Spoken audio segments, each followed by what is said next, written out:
അപ്പോൾ എല്ലാവർക്കും good morning. ഇതാണ് രാവിലെ ഹോട്ടലിൻ്റെ ജനാല തുറന്നു കഴിഞ്ഞാൽ ഉള്ള വ്യൂ. എൻ്റെ അമ്മയെ തണുപ്പ്. പ്രത്യേകിച്ചൊന്നും കാണാനൊന്നുമില്ല കേട്ടോ, ഇത്രയൊക്കെ ഉള്ളൂ. ഞാൻ കുറച്ച് അരി മേടിച്ചിട്ടുണ്ടായിരുന്നേ, അപ്പോൾ അത് കഴുകി ഇത്തിരി ചോറിട്ടേക്കാം. ചോറിന് പ്രത്യേകിച്ച് കറിയൊന്നുമില്ല, കുറച്ച് ഗ്രീൻ ആപ്പിൾ അച്ചാർ ഇരിക്കുന്നുണ്ട്, അതുപോലെ തന്നെ ഒരു മുട്ട കുത്തിപ്പൊരിക്കാൻ പോവാം. പിന്നെ ഇതെന്ന് വെച്ച് കഴിഞ്ഞാൽ ഞാൻ അത്യാവശ്യം സ്പൈസസ് ഒക്കെ കൊണ്ടു നടക്കുന്ന കേട്ടോ ഈ ബാഗ്. മുളക് പൊടി, മഞ്ഞൾപ്പൊടി, അങ്ങനത്തെ കുറേ സാധനങ്ങളൊക്കെ ആയിട്ട് ഉണ്ടല്ലേ. അപ്പോൾ അത്യാവശ്യം എവിടെയെങ്കിലുമൊക്കെ ട്രാവൽ ചെയ്യുമ്പോഴത്തേക്കും യൂസ്ഫുൾ ആയിട്ടുള്ള സ്പൈസസും കാര്യങ്ങളെല്ലാം ഞാൻ ഇങ്ങനെ കൊണ്ടെടുക്കാറുണ്ട്. 2 കുപ്പി മിസ്സിങ് ഉണ്ട്, എവിടെ പോയെന്ന് അറിയില്ല. അപ്പോൾ നമ്മുടെ കഞ്ഞി റെഡി ആയിട്ടുണ്ട്. പിന്നെ കുറച്ച് മുട്ട കുത്തിപ്പൊരിച്ചു, കുക്കുംബറും അച്ചാറും, ശകലം മുളകിയ മന്തി. ഇത്തിരി കഞ്ഞി കുടിക്കാനാ വന്നത്, അത് കാരണം പറ്റിയ പാത്രമൊന്നും കിട്ടില്ല, പിന്നെ ഇത് വെച്ചിട്ട് അങ്ങ് അഡ്ജസ്റ്റ് ചെയ്തു. അപ്പോൾ ഇന്നത്തെ ഡ്യൂട്ടിക്ക് ഇറങ്ങാൻ പോകട്ടോ.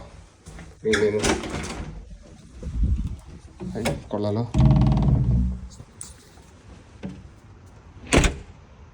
ഇതാണ് റൂമിൽ നിന്ന് ഇറങ്ങുമ്പോൾ വ്യൂ. വേണ്ടോ, ദൂരം അവിടെ ആയിട്ട് എൻ്റെ ബസ് പാർക്ക് ചെയ്തിട്ടുണ്ട്. അപ്പോൾ എല്ലാവർക്കും ഗുഡ് മോർണിംഗ്. ഇന്നത് 2 പാർട്ടായിട്ടാണ് വീഡിയോ എടുത്തേക്കുന്നത്. കാരണം എന്ന് വെച്ചാൽ ഇന്നലെ ഫുള്ള് ക്യാപ്ചർ ചെയ്യാൻ പറ്റിയില്ല. അപ്പോൾ ഇന്നത്തെ കുറച്ച് ഡീറ്റെയിൽസും കൂടെ ആഡ് ചെയ്തിട്ട് വീഡിയോ ഇടാമെന്ന് വെച്ച് ഹോട്ടലിൻ്റെ കാര്യങ്ങളൊക്കെ കാണിച്ചിട്ട്. ഇതാണ് എടുത്തു തന്നേക്കുന്ന ഹോട്ടൽ. ഇതിനകത്ത് അപ്പുറത്തെ സൈഡിലാണ് എൻ്റെ റൂമും കാര്യങ്ങളൊക്കെ പറഞ്ഞത്. പിന്നെ എനിക്ക് ഇന്നൊരു സൂപ്പർ മാർക്കറ്റ്, ഇന്ന് ഞായറാഴ്ച കണ്ട് സൂപ്പർ മാർക്കറ്റ് ഉണ്ടാവില്ല, എന്നാലും എന്തെങ്കിലും ഫുഡ് എന്തെങ്കിലും മേടിക്കാനുള്ള കണ്ടുപിടിക്കണം. കാരണം വെച്ചാൽ ഇന്നലെ കൊണ്ടുവന്ന പഴവും കാര്യങ്ങളൊക്കെ തീർന്നു. പിന്നെ കുറച്ച് ചോറ് വെച്ചിട്ടുണ്ട്, അത് ഇന്ന് രാത്രിത്തേക്ക് സെറ്റാവും.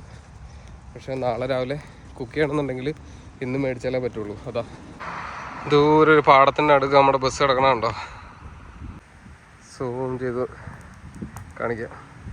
ഇന്നലെ രാത്രിയാണെങ്കിൽ വേറെ നമ്മുടെ ഒരു കമ്പനി ബസ്സും കൂടെ അവിടെ കിടക്കാനുണ്ടായിരുന്നു. അപ്പോൾ അതിൻ്റെ ഇടയിലേക്ക് ഒരുവിധേന രാത്രി റിവേഴ്സ് വെച്ചേ. കാരണം റിവേഴ്സ് ക്യാമറ ഉണ്ടെന്നുണ്ടെങ്കിലും ഇത്തിരി പണി മെനക്കേടാണ് റിവേഴ്സ് വെക്കണമെന്നുണ്ടെങ്കിൽ, പ്രത്യേകിച്ചും നമുക്കറിയാത്ത സ്ഥലം കൂടിയല്ലേ.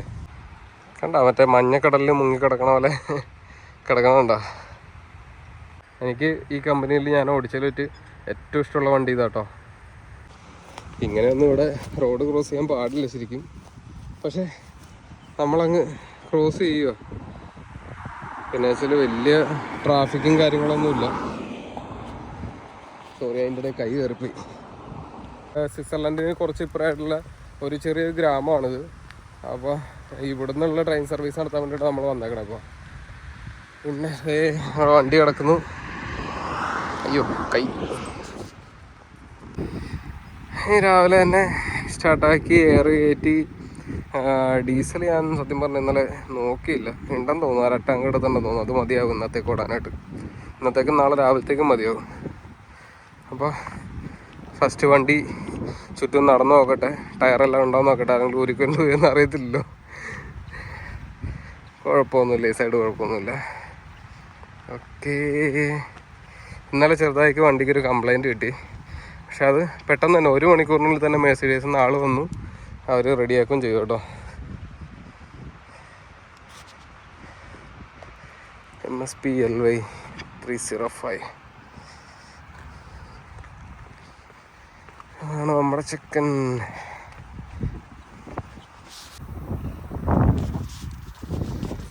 ഇവിടെ ഏറ്റവും കൂടുതൽ ഈ സമ്മർ ടൈമിൽ വരുന്ന പ്രശ്നമാണത് ഈ പ്രാണികൾ. കണ്ടത് ഒരുമാതിരി വൃത്തിയായിട്ട പ്രാണികളാണ്, പണ്ടാരം. ഇത് പറ്റിപ്പിടിച്ച് പശ പോലെയാണ്, പോകത്തില്ല, എന്നിട്ട് ഉണങ്ങി പിടിച്ചങ്ങ് കിടക്കും. വൈപ്പർ വാഷ് അല്ലെങ്കിൽ വൈപ്പർ വെച്ചിട്ട് അടിച്ചു കഴിഞ്ഞാൽ ഇങ്ങനെ പശയായിട്ട് കിടക്കത്തുള്ളൂ. ഇനി ഇത് കഴുകി വൃത്തിയാക്കണം.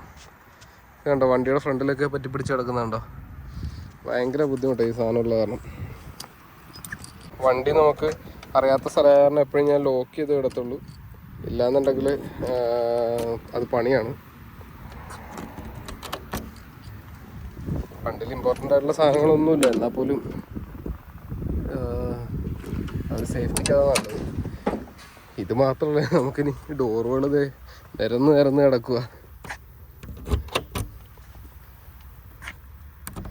എന്തിനാണ് ഇതിന് മാത്രം ഡോറുകൾ?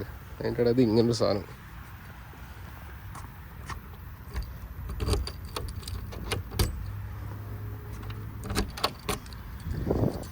ഈ വണ്ടി ഓണാക്കി സ്റ്റാർട്ടാക്കുന്നതിന് മുമ്പ് നമുക്ക് കുറച്ച് കൂളൻ്റ് പമ്പ് ചെയ്യണം. കാരണം വെച്ചാൽ ഇത്തിരി കൂളൻ്റ് ലെവൽ ഇത്തിരി ലോ ആകുന്നുണ്ട് വണ്ടിയുടെ. സോ നമുക്ക് വണ്ടി ഒന്ന് ഇഗ്നീഷൻ ഓണാക്കിയിട്ട് നമുക്ക് നേരെ ബാക്ക് സൈഡിലേക്ക് പോവാം.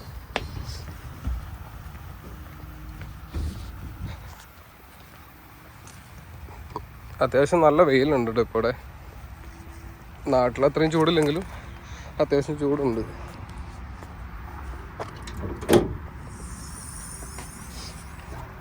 കണ്ടോ, കൂളൻ്റ് ഇത് ലോയാണ്. സോ നമുക്കിവിടെ പമ്പ് ചെയ്യാം.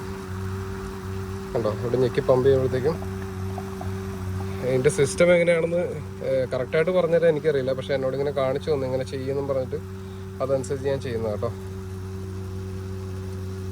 എൻ്റെ പ്രോപ്പറായിട്ടുള്ള സിസ്റ്റം എനിക്കറിയില്ല, മതിയായിരിക്കും തോന്നുന്നു. പിന്നെ ട്രിപ്പ് തുടങ്ങുമ്പോഴത്തേക്കും നമ്മുടെ ഡീറ്റെയിൽസും കാര്യങ്ങളൊക്കെ ആഡ് ചെയ്തിട്ട് ഇതുപോലെ എഴുതിയൊക്കെ കൊടുക്കാം കേട്ടോ. എങ്ങനെയുണ്ട്? അടിപൊളി കൈശ്വരല്ലേ?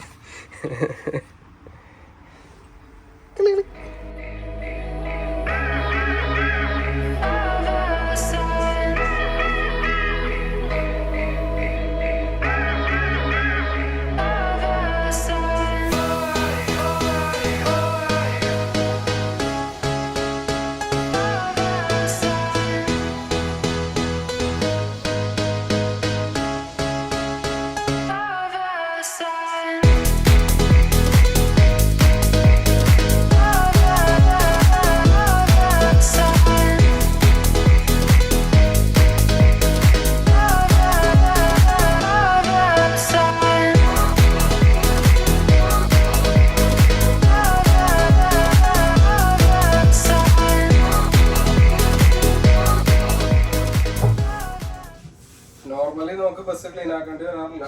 കാരണം വെച്ചാൽ അവിടെ ഓഫീസിന്റെ അടുത്ത് എപ്പോഴും വണ്ടി ക്ലീൻ ആക്കാനൊക്കെ ആള് കാണും.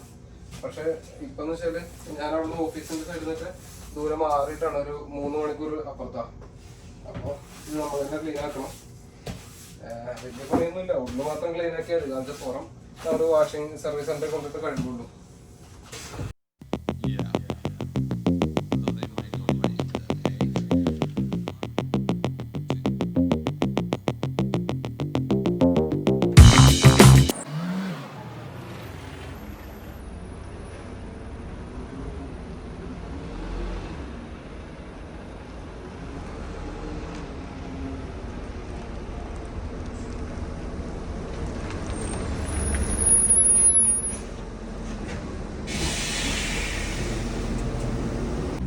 അയ്യോ, ഒരു വിധത്തിൽ ട്രിപ്പും കാര്യങ്ങളൊക്കെ ഒതുക്കി. ഇത് ജർമ്മനിയിലെ ബോയ്ബ്ലിങ്കൻ എന്ന് പറഞ്ഞ സ്ഥലത്തെ DB ബസ്സുകാരുടെ യാർഡാണ്. അപ്പോൾ ആ കൂട്ടത്തിൽ നമ്മുടെ ബസ്സിനെ കയറ്റിയിട്ടുണ്ട്. കാരണം വെച്ചാൽ എനിക്കിവിടെ ബ്രേക്ക് ഉണ്ട്. പിന്നെ അതെ, ഈ പേരിങ്ങനെ വന്നതിൽ ഒരുപാട് നന്ദി എനിക്ക് എൻ്റെ ഓണർ മാർസലിനോടുണ്ട്. കാരണം വെച്ചാൽ അവൻ പറഞ്ഞു വെച്ചാൽ നീ എവിടെ ട്രിപ്പിന് പോയാലും ഒരു കുറവും വരരുത് എന്ന് പറഞ്ഞിട്ട് അവൻ സെറ്റ് ചെയ്ത് തന്നാണ് കമ്പ്യൂട്ടറിൽ.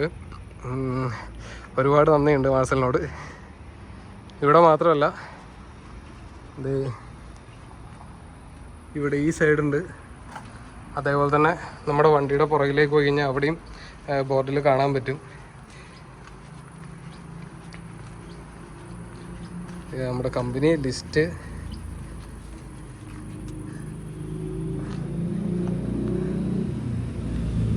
പോക്കത്തുനിന്ന് ലൈറ്റ് അടിക്കുന്നതുകൊണ്ട് ക്ലാരിറ്റി ഇല്ലാത്തതേ കണ്ടോ.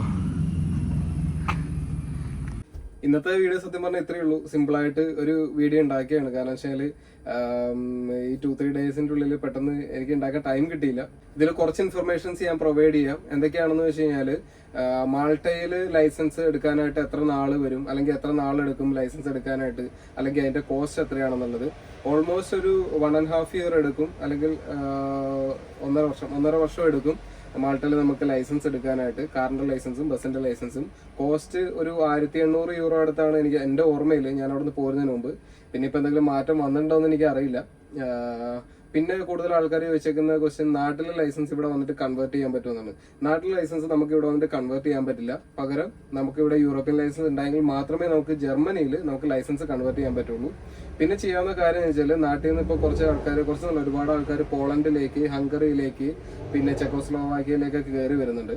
അങ്ങനെ കയറി വരുന്നവർക്ക് നമുക്ക് നാട്ടിൽ ലൈസൻസ് കൺവേർട്ട് ചെയ്യാൻ പറ്റും. കൺവേർട്ട് ചെയ്ത് കഴിഞ്ഞിട്ട് യൂറോപ്യൻ ലൈസൻസ് ആക്കാം. അങ്ങനെ ആക്കിയ യൂറോപ്യൻ ലൈസൻസ് വെച്ചിട്ട് ജർമ്മനിയിൽ ഓടിക്കാൻ പറ്റും. കാരണം വെച്ചാൽ അതിന്റെ എത്രത്തോളം ക്ലാരിഫിക്കേഷൻ എനിക്ക് വലിയ കാര്യമായിട്ടില്ല. നമ്മുടെ കമ്പനിയിൽ ഒരു 3 പേര് ഓൾറെഡി ഇപ്പോൾ വന്നിട്ടുണ്ട്.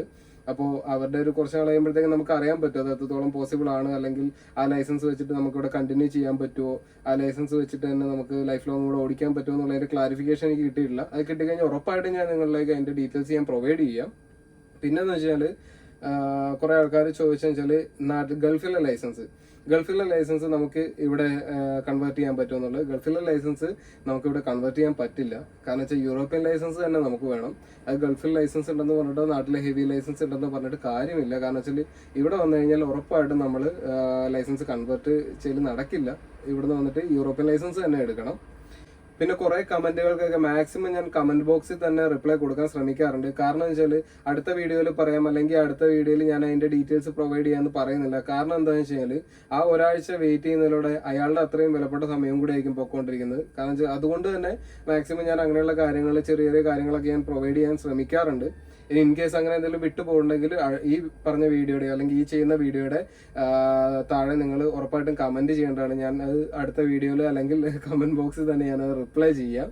അപ്പോൾ എന്ത് കാര്യം ഉണ്ടെങ്കിലും നിങ്ങൾ കമന്റ് ചെയ്യുക. പിന്നെ കൂടുതൽ ആൾക്കാരും എൻ്റെ മൊബൈൽ വാട്സപ്പ് നമ്പർ ചോദിക്കുന്നുണ്ട്. വാട്സപ്പ് നമ്പർ പ്രൊവൈഡ് ചെയ്യാത്തതിന്റെ കാരണം വേറൊന്നുമല്ല, കൂടുതലും ഇവിടുത്തെ ഓഫീസ് ആവശ്യങ്ങൾക്കും അല്ലെങ്കിൽ അങ്ങനെയുള്ള കാര്യങ്ങൾക്കാണ് വാട്സപ്പ് നമ്പർ യൂസ് ചെയ്യുന്നത്. പിന്നെ നാട്ടിലെ ഫാമിലിനെ വിളിക്കാനും അല്ലെങ്കിൽ കാര്യങ്ങൾക്കൊക്കെ വേണ്ടിയിട്ടാണ് വാട്സപ്പ് നമ്പർ ഉപയോഗിക്കുന്നത്. അപ്പോൾ നിങ്ങൾക്ക് എന്തെങ്കിലും കാര്യം ഉണ്ടെങ്കിൽ ഉറപ്പായിട്ടും നിങ്ങൾക്ക് എനിക്ക് ഇമെയിൽ ചെയ്യാം. എൻ്റെ ഇമെയിൽ ID ഞാൻ ഡിസ്ക്രിപ്ഷനിൽ കൊടുക്കാം. അതിൽ ഞാൻ കൊടുക്കാം. അതിൽ ഇമെയിൽ ചെയ്താൽ മതി. അത്രയും അർജന്റ് ആയിട്ടുള്ള ആൾക്കാരാണെങ്കിൽ ഉറപ്പായിട്ടും ആ ഇമെയിലിൽ ഞാൻ എൻ്റെ മൊബൈൽ നമ്പർ ഞാൻ പ്രൊവൈഡ് ചെയ്യാം. അതിൽ എന്താ പറയുക, അഹങ്കാരം അങ്ങനെ ആയിട്ടൊന്നും ഒരിക്കലും വിചാരിക്കരുത് കേട്ടോ. പ്രൈവസി ഉള്ളതുകൊണ്ടാണ്. അല്ലെങ്കിൽ നമുക്ക് ആൾക്കാർ ഒരുപാട് പേര് കോണ്ടാക്ട് ചെയ്യുന്നുണ്ട്. അപ്പോൾ എല്ലാവർക്കും കൂടെയുള്ള ഒരു ഇൻഫർമേഷൻ കൊടുക്കാൻ വേണ്ടിയിട്ടാണ് ഇങ്ങനെ ഒരു പ്ലാറ്റ്ഫോം തന്നെ ഞാൻ തുടങ്ങിയത്. അപ്പോൾ മാക്സിമം കാര്യങ്ങളെല്ലാം ഞാൻ ഇവിടെ തന്നെ പ്രൊവൈഡ് ചെയ്യാൻ ശ്രമിക്കാം. ഇൻ കേസ് എന്തെങ്കിലുമൊക്കെ വിട്ടു പോകുന്നുണ്ടെങ്കിൽ അല്ലെങ്കിൽ നിങ്ങൾക്ക് കൂടുതൽ ചോദ്യങ്ങൾ ഉണ്ടെങ്കിൽ ഉറപ്പായിട്ടും എന്നോട് ചോദിക്കണം. ഞാനത് എന്നെ കൂടെ അറിയാവുന്ന കാര്യങ്ങൾ ഞാൻ പറഞ്ഞുതരാം. പിന്നെ വെച്ചാൽ ഞാൻ പറഞ്ഞല്ലോ, ഇപ്പോഴും ഒരു പുതിയൊരു യൂട്യൂബ് തുടങ്ങി അല്ലെങ്കിൽ ഇങ്ങനെ ഒരു വ്ളോഗിങ് തുടങ്ങിയതിൻ്റെ കുറവുകളും കാര്യങ്ങളൊക്കെ ഒരുപാട് എൻ്റെ കയ്യിലുണ്ടാവും. അതൊക്കെ ക്ഷമിക്കുക. എന്ത് തെറ്റുകുറ്റങ്ങളുണ്ടെങ്കിലും പറയുക, ഞാനത് തിരുത്താൻ ശ്രമിക്കുന്നതാണ്. അപ്പോൾ അടുത്ത ആഴ്ചക്കുള്ളിൽ അടുത്ത വീഡിയോ ആയിട്ട് ഞാൻ വരാം. അതുവരെ കൂടെ കാണണം, സപ്പോർട്ട് ചെയ്യണം. So signing off, bye. എന്നും രാത്രി വന്നിട്ട് അനുഭവിക്കുന്നതാണിത്. ഈ സാധനം ഇങ്ങോട്ട് നീങ്ങി കഴിഞ്ഞാലേ ഡോറ് തുറയുള്ളൂ. ഞാനിത് ഇങ്ങോട്ട് നീക്കുമ്പോഴത്തേക്ക് ഈ പേജ് അടക്കം ഇങ്ങോട്ട് നീങ്ങാൻ പോകും. ഇതിപ്പോൾ ഐഫോണിനെ പറയണോ അല്ലെങ്കിൽ ഈ പറഞ്ഞ ആപ്ലിക്കേഷൻ ഉണ്ടാക്കി വെച്ചവനെ പറയണോ? ഞാൻ പതുക്കെയൊക്കെ നോക്കുന്നുണ്ട്. പക്ഷെ എന്ത് കഷ്ടമാണിത്. ഇത് പതുക്കെ ഇങ്ങനെ നീക്കി ഇവിടം വരെ എത്താനാകുമ്പോഴത്തേക്കും ഇത് വന്നിട്ട് ഇവിടെ മുട്ടിക്കഴിഞ്ഞാൽ ഈ സാധനം ലോക്ക് ഉറക്കുള്ളൂ. എൻ്റെ കർത്താവേ,